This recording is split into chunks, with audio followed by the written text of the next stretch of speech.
কর্কট রাশির জন্য সেপ্টেম্বর মাসটি বিশেষভাবে গুরুত্বপূর্ণ, কারণ বৃহস্পতি এখনো আপনার রাশিতে উচ্চস্থ অবস্থায় রয়েছে। আবার 18ই সেপ্টেম্বর মঙ্গলও প্রবেশ করবে আপনার রাশিতে।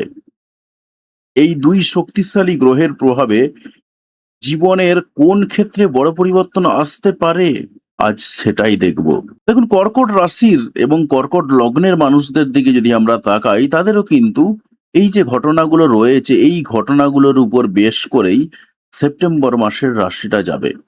তাহলে ভিডিওটা সম্পূর্ণ দেখতে থাকুন এবং কমেন্ট করে জানিয়ে দিন আপনি কোন এলাকা থেকে ভিডিওটি দেখছেন, এবং তার সঙ্গে সঙ্গে আপনার রাশিটি সত্যিই কি কর্কট, আপনি কি সঠিকভাবে রাশি জানেন? যদি রাশি না জেনে থাকেন তাহলে আপনার date of birth, time of birth এবং প্লেস অফ বার্থ অবশ্যই কমেন্ট করে জানিয়ে দিন, আমি আপনার রাশি এবং লগ্ন জানিয়ে দেব। আর একটা জিনিস, এবারে সপ্তাহে একটা করে ভিডিও দেওয়ার চেষ্টা করব, সেখানেতে প্রশ্ন উত্তরগুলো দেওয়া থাকবে। তাই আপনাদের যদি কোনো প্রশ্ন থাকে, আপনারা আপনার date of birth, time of birth এবং প্লেস অফ বার্থ দিয়ে একটি মাত্র কোশ্চেন করবেন। সেই কোশ্চেনের আমি ভিডিও করে অ্যান্সার দেওয়ার চেষ্টা করব। তো ঝটপট দেখে নেওয়া যাক কি অবস্থা রয়েছে আপনার জন্য। দেখুন, 2 তারিখে আমরা একটা পাচ্ছি, একটা ভালো ইভেন্ট। শুক্র তুলা রাশিতে প্রবেশ করছে, নিজের ঘরে প্রবেশ করছে। 7/9/2026 বুধ কন্যা রাশিতে প্রবেশ করছে, এটাও কিন্তু বুধ তার নিজের ঘরে প্রবেশ করছে। সূর্য কন্যা রাশিতে প্রবেশ করছে, এখানে সূর্য এবং বুধের একটা ক্লোজ কনজাংশন তৈরি হবে। যদিও বা বর্তমানে সূর্য নিজের ঘরে, অর্থাৎ তার সিংহ রাশির ঘরতেই রয়েছে। এবারে কি পাচ্ছি আমরা, 18/9/2026 মঙ্গল কর্কট রাশিতে প্রবেশ করছে, অর্থাৎ আপনার রাশিতে প্রবেশ করছে। আপনার রাশিতে এমনিতেই বৃহস্পতি রয়েছে, এবারে প্রবেশ করছে মঙ্গল, তাই স্বাভাবিকভাবেই ঘটনাগুলো কিন্তু অনেকটাই বদলে যাবে। এবারে আমরা দেখছি 26/9/2026 কি ঘটনা ঘটছে, বুধ তুলা রাশিতে প্রবেশ করছে। তাহলে পুরো ব্যাপারটা আমরা দেখে নেব কি ঘটনা ঘটতে চলেছে। দেখুন, আমরা প্রথমেই একদম এক লাফে চলে এলাম 2 তারিখের ঘটনার দিকে। 2 তারিখের দিকে যদি আমরা তাকাই, 2 তারিখে আমরা কি পাচ্ছি, 2 তারিখে আপনি রয়েছেন ঠিক এই জায়গাতে, এবং আমরা যদি আপনার ঠিক নিচের ঘরেতে দেখি, আপনার নিজের ঘরে এই মুহূর্তে বৃহস্পতি বসে রয়েছে, তাই স্বাভাবিকভাবে আপনার মধ্যে একটা নম্রতা, ভদ্রতা চরম পর্যায়ে কাজ করছে। এমনিতেই আপনি নম্র ভদ্রভাবেই থাকেন, থাকার চেষ্টা করেন, ভালোবাসেন থাকতে। সেই জায়গাটা আপনার মধ্যে চরম পর্যায়ে কাজ করছে, এবং আপনি এই মুহূর্তে একটু পড়াশোনার দিকে ঝুঁকছেন, একটু ধার্মিক ভাব আপনার বেশিভাবে জাগ্রত হচ্ছে। যে সব সম্পর্কগুলো চলে গিয়েছিল, সেই সম্পর্কগুলো আস্তে আস্তে আবার স্বাভাবিক হচ্ছে। সব দুর্দান্তভাবেই চলছে। এবারে আমরা কয়েকদিন পরে মঙ্গলকে আপনার ঘরে প্রবেশ করতে দেখব। এবারে আমরা যদি 2 নম্বর ঘরের দিকে তাকাই, 2 নম্বর ঘরে আমরা কি পাচ্ছি, কেতু বসে রয়েছে। কেতু আগে থেকেই ছিল, তাই পরিবারের সঙ্গে সম্পর্কের জায়গাতে একটু যেন দূরত্ব ফিল হচ্ছিল। সেই জায়গাটা তো আপনার থাকবে, তবে আগস্ট মাসেও কিন্তু আপনার মোটামুটিভাবে কিছুটা হলেও একটা, এত কিছুর মধ্যেও সামান্য পরিবর্তন লক্ষ্য করা গিয়েছিল, যেটা সেপ্টেম্বর মাসেও মোটামুটিভাবে মাঝামাঝি সময় পর্যন্ত থাকছে।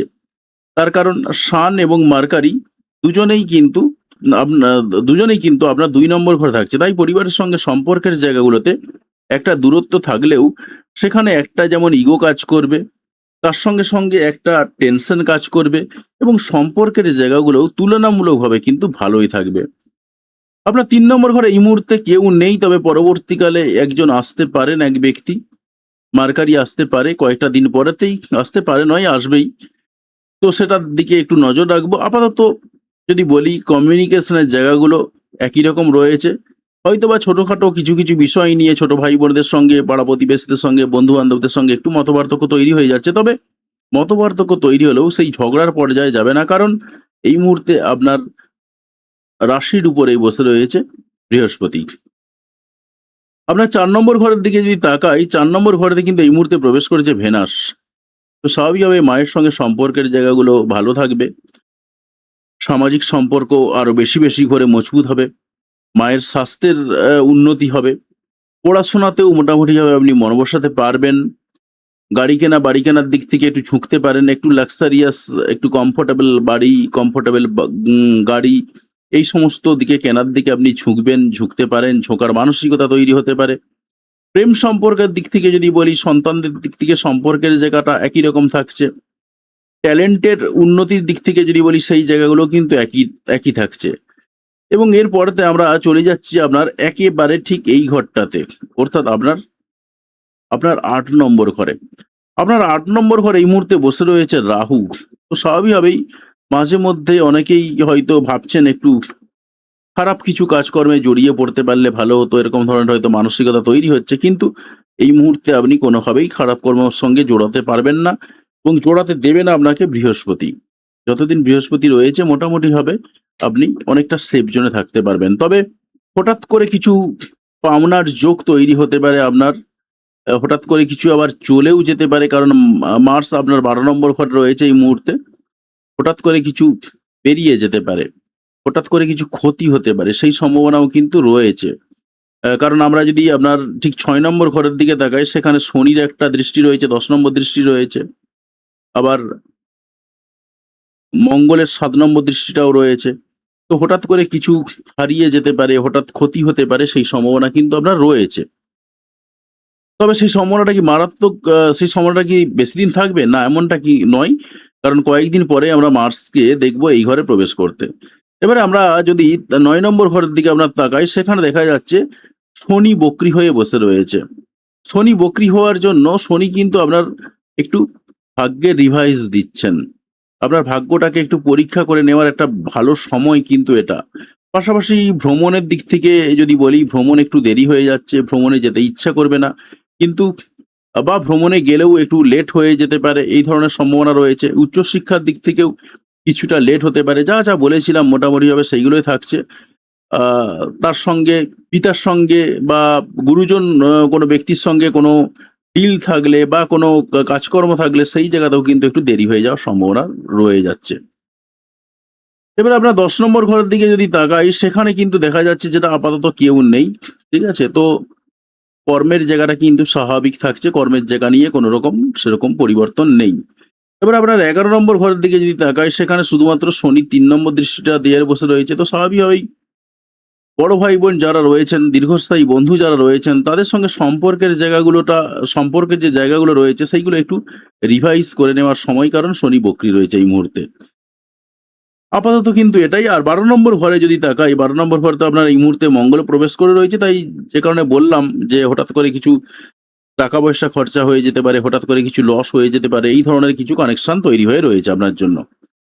এবার আমরা পরের যে ইভেন্ট রয়েছে, সেই ইভেন্টটার দিকে তাকাবো। সেই ইভেন্টটা আপনার জন্য কি অপেক্ষা করাচ্ছে। দেখুন, ২ তারিখের পরে আমরা যে ইভেন্টটা পাচ্ছি সেটা হলো ৭ তারিখ। ৭/৯/২০২৬ বুধ প্রবেশ করছে কন্যা রাশিতে। তো বুধ যখনই কন্যা রাশিতে প্রবেশ করছে, তখনই কিন্তু আপনার জীবনে কিছু ঘটনা বদলে যাবে। আপনি রয়েছেন এই জায়গাতে, আপনার যা ছিল নিজের মন মানসিকতা সেই একই রকম থাকবে।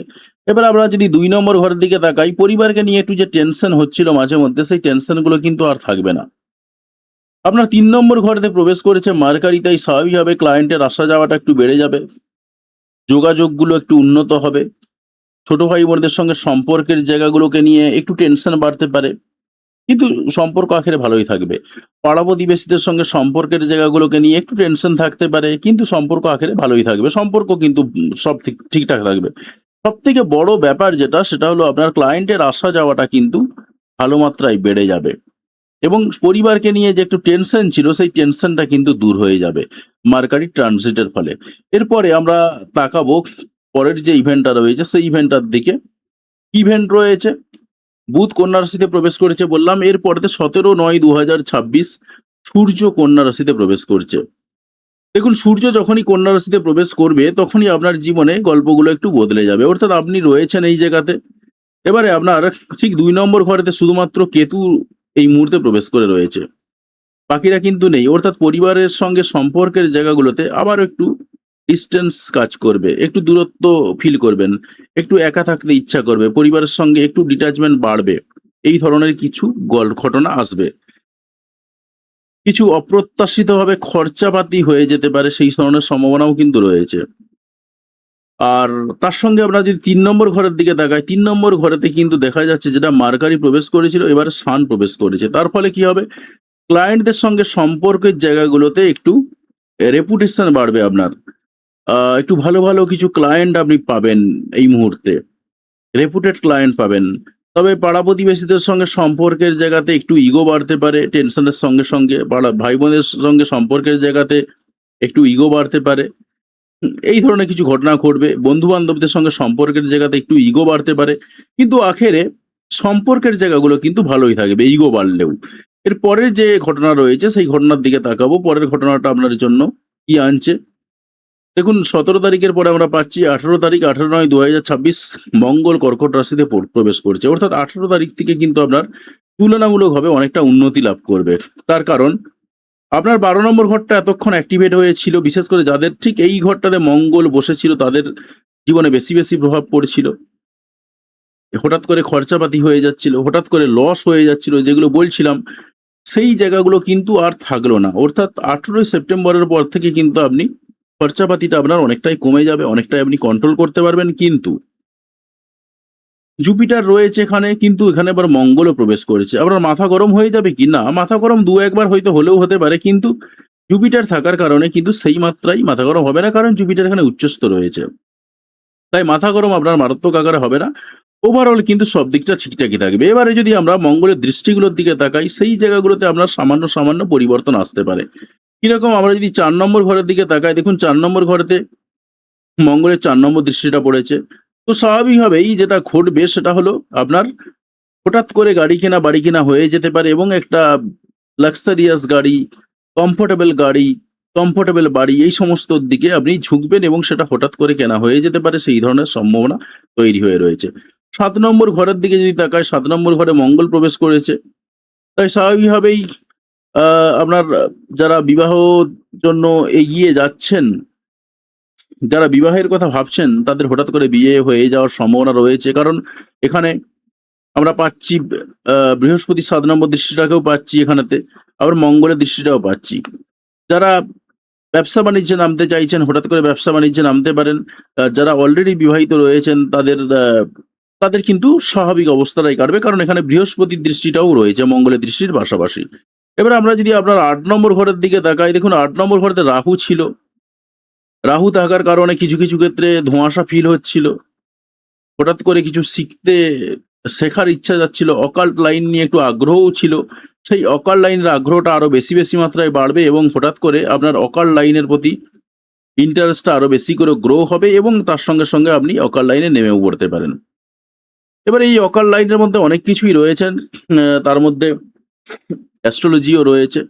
কোনো হিডেন বিষয় নিয়েও আপনি ভাবতে পারেন। রিসার্চ আপনার খুব ভালো হবে এই সময়টাতে, সেরকম দেখা যাচ্ছে।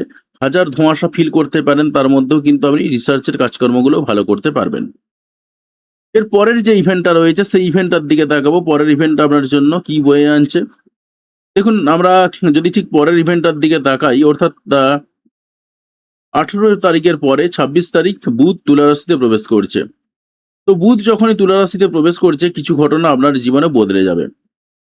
সেটা হলো আপনার যে 3 নম্বর ঘরেতে শুধুমাত্র শান প্রবেশ করে রয়েছে। অর্থাৎ যে বলছিলাম যে একটা যোগাযোগ বেড়ে যাচ্ছিল, সেই যোগাযোগের ফ্লোটা একটু তুলনামূলকভাবে কমে যাবে। ক্লায়েন্টের ফ্লোটা তুলনামূলকভাবে কমে যাবে। আপনার রেপুটেড ক্লায়েন্ট কিন্তু আসতে থাকবে, কিন্তু আগের মতন যে ক্লায়েন্টের ফ্লো ছিল, সেই ক্লায়েন্টের ফ্লোটা তুলনামূলকভাবে কমে যাবে। পরিবারের সঙ্গে সম্পর্কের জায়গাগুলোতে নিয়ে একটু ছোট ভাই বোনকে নিয়ে, পাড়া প্রতিবেশীদেরকে নিয়ে একটু টেনশনের কথা বলছিলাম, সেই টেনশনগুলো কিন্তু থাকবে না। এবার আপনার 4 নম্বর ঘরে এসে হাজির হয়েছে কে না, মার্কারি। ভেনাস তো আগে থেকেই ছিল, মঙ্গলের একটা দৃষ্টি রয়েছে। অর্থাৎ হঠাৎ করে বাড়ি গাড়ি কেনার দিকে যেমন ঝুঁকবেন, কিন্তু 26 তারিখে মনে হবে কমফোর্টেবল বাড়ি কিনবেন, সত্যি কথা, কিন্তু খুব বেশি বড় নয়, একটা ছোটখাটো বাড়ি কেনার দিকে ঝুঁকবেন। কমফোর্টেবল গাড়ি কেনার দিকে যেমন ঝুঁকবেন, কমফোর্টেবল বাড়ি এবং গাড়ি উভয়ের ক্ষেত্রেই একটু ছোটখাটোর দিকে ঝুঁকবেন। গাড়ি কিনতে গেলে একটু ইলেকট্রনিক্স পার্টস বেশি দেখবেন, ভালো ফাংশনারিজ রয়েছে, তার সঙ্গে কমফোর্ট ফিল করছে, সেইগুলোর দিকে ঝুঁকবেন, এবং সেটা হঠাৎ করে কেনা হয়ে যেতে পারে, সেই সম্ভাবনা রয়েছে। মাকে নিয়ে একটু টেনশন বাড়তে পারে, মায়ের শরীর স্বাস্থ্য নিয়ে একটু টেনশন বাড়তে পারে, সেই সম্ভাবনাও কিন্তু রয়েছে। তবে পড়াশোনার দিক থেকে যদি বলি, পড়াশোনা নিয়েও কিন্তু একটু টেনশন থাকবে। পড়াশোনাটা তুলনামূলকভাবে একটু ডিস্টার্ব হতেও পারে, কারণ একসঙ্গে 4টে প্ল্যানেটকে আমরা এই জায়গাতে পেয়ে যাচ্ছি, তাই পড়াশোনার দিক থেকে একটু ডিস্টার্ব আপনি ফিল করবেন। যারা মনে করছেন যে অ্যাস্ট্রোলজি শিখবেন আমার কাছে, তারা কিন্তু আমার কাছে অ্যাস্ট্রোলজি শিখতে পারেন, কারণ আমার কাছে অ্যাস্ট্রোলজি শেখার ফায়দা কিন্তু অনেকগুলো রয়েছে। প্রথম কথা হলো, আপনি যেটা শিখবেন কেপি অ্যাস্ট্রোলজি শিখবেন, যেটা আমার মেন ফোকাস কেপি অ্যাস্ট্রোলজি। তারপর আপনি শিখবেন বৈদিক অ্যাস্ট্রোলজি, এর সঙ্গে শিখবেন আপনি হস্তরেখা বিচার, তারপরে শিখবেন নিউরোলজি বা সংখ্যাতত্ত্ব, তার সঙ্গে শিখবেন বাস্তু। কেপি অ্যাস্ট্রোলজির উপর মেন ফোকাস থাকবে, কারণ কেপি অ্যাস্ট্রোলজি দিয়ে ইন্ডিভিজুয়াল প্রেডিকশনটা দুর্দান্ত করা যায়। এবারে এইগুলো তো আপনি শিখে গেলেন, শিখে যাওয়ার পাশাপাশি আপনি আপনি আরো অনেক কিছু জিনিসপত্র শিখবেন। কি শিখবেন? দেখুন, অনেক জায়গাতেই কি হয়, অনেক কিছু শিখেছেন, এমন অনেক অ্যাস্ট্রোলজার রয়েছেন, বা আমরা যখন শিখেছিলাম সেখানেও কিন্তু এরকম ধরনের বেশ কিছু লোকজন এসেছিলেন। সেই জায়গাতে কি হয়েছে আপনার, তারা কিন্তু এই যে ডেইলি প্রত্যেক দিনকার যে রাশিফল বিশ্লেষণ কিভাবে করতে হয় তারা জানে না। আমি কিন্তু সেটা আপনাকে শিখিয়ে দেবো। এই যে মান্থলি হরোস্কোপ কি করে বানাতে হয়, কিভাবে আপনি বানাবেন, সেটা কিন্তু আমি আপনাকে শেখাবো। তারপরে যে ট্রানজিট প্রেডিকশন, কোন দিন কোন প্ল্যানেট কোন দিকে যাচ্ছে না যাচ্ছে তার যে হিসাব কিভাবে আপনি পাবেন, কিভাবে জানতে পারবেন, কিভাবে আপনাকে ক্যালকুলেশন করতে হবে, এই সমস্ত কিছু আপনাকে শেখাবো। এবং একদম প্র্যাকটিক্যাল ট্রেনিং এবং হাতে কলমে আপনাকে দেখিয়ে দেব যে বৃহস্পতি কোন জায়গায় রয়েছে, একদম লাইভ কিছু টুল রয়েছে, সেই টুলগুলোর সাহায্যে দেখিয়ে দেব যে বৃহস্পতি কোন জায়গায় রয়েছে, শনি কোন জায়গায় রয়েছে, একদম ঠিক যেভাবে আপনি স্ক্রিনে দেখছেন ঠিক এই সিস্টেমে কিন্তু আমি আপনাকে দেখাবো। এইভাবেই ট্রেনিং চলবে। এরপরে আপনি সবকিছু শিখে গেলেন, শিখে গিয়ে তো আপনাকে অ্যাপ্লাই করতে হবে। কিভাবে অ্যাপ্লাই করবেন? ইউটিউবে চ্যানেল খুলবেন কি করে, ভিডিও বানাবেন কি করে, ভিডিও এডিট করবেন কি করে। এবারে ভিডিওর মধ্যে অনেকগুলো পার্থক্য রয়েছে। একটা ফেস ভিডিও, একটা নন ফেস ভিডিও। আপনি এই যে ভিডিওটা দেখছেন এটা নন ফেস ভিডিও। এখানে আমি নিজের ফেস দেখাচ্ছি না। আপনি যদি আমার বেশ কিছু ভিডিও দেখেন সেখানে দেখবেন ফেস ভিডিও রয়েছে। আমি নিজের ফেস দেখাচ্ছি। ফেস ভিডিও প্লাস নন ফেস ভিডিও দুটোই শেখানো হবে। ভিডিও এডিটিং শেখানো হবে আপনার ডেস্কটপে এবং মোবাইলে কিভাবে ভিডিও এডিটিং করবেন। তার বিভিন্ন টুল রয়েছে। তবে সেই টুলগুলোকে যে আপনাকে কিনতে হবে এমনটা নয়। কি করে ফ্রিতে ব্যবহার করবেন বা কিনতে হলেও সামান্য সাবস্ক্রিপশন দিয়ে কি করে চালাবেন সেই সমস্ত ট্যাকটিক্স শিখিয়ে দেওয়া হবে। এরপরে রয়েছে ফেসবুকের একটা পেজ কি করে হ্যান্ডেল করবেন, ফেসবুকে গ্রো করার জন্য কিভাবে এগিয়ে যেতে হয়, ইউটিউবে গ্রো করার জন্য কিভাবে এগিয়ে যেতে হয়, এই জায়গাগুলোও শেখানো হবে। এরপর রয়েছে বিভিন্ন অনলাইন প্ল্যাটফর্মের প্রশিক্ষণ। দেখুন, আজকাল প্রচুর অনলাইন প্ল্যাটফর্ম রয়েছে। এই যে আমি ভিডিও বানাচ্ছি, ভিডিও বানাতে বানাতেও কিন্তু আমি অনলাইনে কনসালটেশন আমার রয়েছে। ঠিক আছে? তো সেই ধরনের অনলাইন কিছু প্ল্যাটফর্ম রয়েছে, আমার সেটা খোলা রয়েছে। যদি কেউ আসেন, আমি এই জায়গাতে ভিডিও পজ করব এবং ভিডিও বানাতে বানাতে ভিডিও পজ করব এবং ওনাকে অ্যান্সার দেব, তারপর আবার ভিডিও বানাবো। যেটা আপনি বুঝতে পারবেন না এখান থেকে। তো ভিডিও বানাতে বানাতে কিন্তু আমার কাছে অলরেডি বেশ কয়েকটা কল এসেছিল, আমি তাদেরকে রিপ্লাই দিয়ে দিয়েছি। তো সেইটা করতে করতেই ভিডিও বানাচ্ছি। অর্থাৎ আপনি এট এ টাইম অনেকগুলো কাজ করতে পারবেন। সেই অনলাইন প্ল্যাটফর্মগুলোতে কি করে এপ্লাই করবেন, তাদের কি পলিসি রয়েছে, কিভাবে সেখানে কাজ করবেন, কিভাবে ক্লায়েন্ট হ্যান্ডেল করবেন, এই সমস্ত জিনিসপত্র কিন্তু আপনাকে শেখানো হবে। এর সঙ্গে সঙ্গে কি রয়েছে, আমার নিজস্ব কিছু টুল দেয়া হবে। সেই টুলগুলোর সাহায্যে আপনি একটা মানুষ যখন আপনার কাছে আসবেন তার দ্রুততার সঙ্গে তার প্রেডিকশন করতে পারবেন খুব সহজে। হতে পারে হয়তো আপনার মুডটা একটু অফ রয়েছে, সেই অবস্থায় আপনার কাছে কেউ এসেছেন, আপনার মাথার মধ্যে কিছু কাজ করছে না, কিন্তু আপনি যদি আমার টুলটা নিয়ে বসে যান, সেখানে সেই টুলটার সাহায্যে দ্রুততার সঙ্গে আপনি তার প্রেডিকশন করে দিতে পারবেন। সেই সমস্ত টুলগুলো আমার নিজের হাতে বানানো, আমি সেইগুলো কিন্তু আমি আপনাকে দেব। এটা একমাত্র আপনি আমার কাছেই পাবেন। যে এই যে আমি পিডিএফটা দেখিয়ে দেখিয়ে এতক্ষণ ধরে বললাম, সেখানেও দেখবেন অনেক কিছু ফ্যাক্টর রয়েছে। আমি জাস্ট ক্লিক করছি, একটা পেজ খুলছে। এই জিনিসগুলো কি করে বানাবেন, প্রত্যেকটা জায়গাতেই কিন্তু আপনার সিস্টেম রয়েছে। সেই সমস্ত সিস্টেম আপনাকে শেখানো হবে। এবার দেখুন, ক্লাসের কি অপশন রয়েছে। ক্লাসের অপশন রয়েছে একটা ৬ মাসের, একটা ৯ মাসের, একটা ১৮ মাসের। এবারে আপনি যেটা আপনার পছন্দ হবে সেগুলোতে ক্লাস করতে পারেন। ক্লাস অনলাইন এবং অফলাইন দুটোতেই রয়েছে। তবে ১৮ মাসের ক্লাসে শুধুমাত্র অফলাইনের ব্যবস্থা রয়েছে। একদিন ক্লাস হবে সপ্তাহে ১৮ মাসের ক্লাসে, আর সেটা হবে হাওড়া ময়দানেতে। আর বাকি যে অনলাইন ক্লাসগুলো রয়েছে, অনলাইন ক্লাস সবকটাতেই রয়েছে, সেগুলো হবে রাত্রি ৮টার পরেতে। এবারে আমার কাছে শিখলে কি হবে, একদম সহজ সরলভাবে কি করে অ্যাস্ট্রোলজিকে আপনি ব্যাখ্যা করবেন। অর্থাৎ ওই যে 9-10 এ এক্সট্রা উপপাদ্য ছিল, অনেকেই প্রমাণ করতে পারত না। তো আমি ঠিক সেইভাবে শেখাবো, যাতে করে আপনি যেকোনো চার্টকে খুব সহজে অ্যানালিসিস করতে পারেন। কোনো রকম সূত্র মুখস্থ নয়। সেই সিস্টেম কিন্তু আমি আপনাকে শেখাবো। আর আপনি যে কেউ আসতে পারেন, তবে আমার একটা কন্ডিশন রয়েছে। কন্ডিশনটা হচ্ছে অবশ্যই আপনাকে উচ্চ মাধ্যমিক পাস হতে হবে এবং বেসিক কম্পিউটারের নলেজ থাকতে হবে, তাহলেই চলবে। আর কোর্সের শেষে কিন্তু আপনাকে দেয়া হবে সার্টিফিকেট। যদি মনে করেন আপনি অ্যাস্ট্রোলজি শিখতে চান এবং নিজের ভবিষ্যৎ গড়তে চান এবং অন্যের ভবিষ্যৎকে সুন্দর করতে চান, তাহলে অবশ্যই আমার সাথে যোগাযোগ করুন। যে ফোন নাম্বারগুলো এতক্ষণ দেখে এসেছেন সেই ফোন নাম্বারে কন্ট্যাক্ট করুন, তাহলেই চলবে। ধন্যবাদ।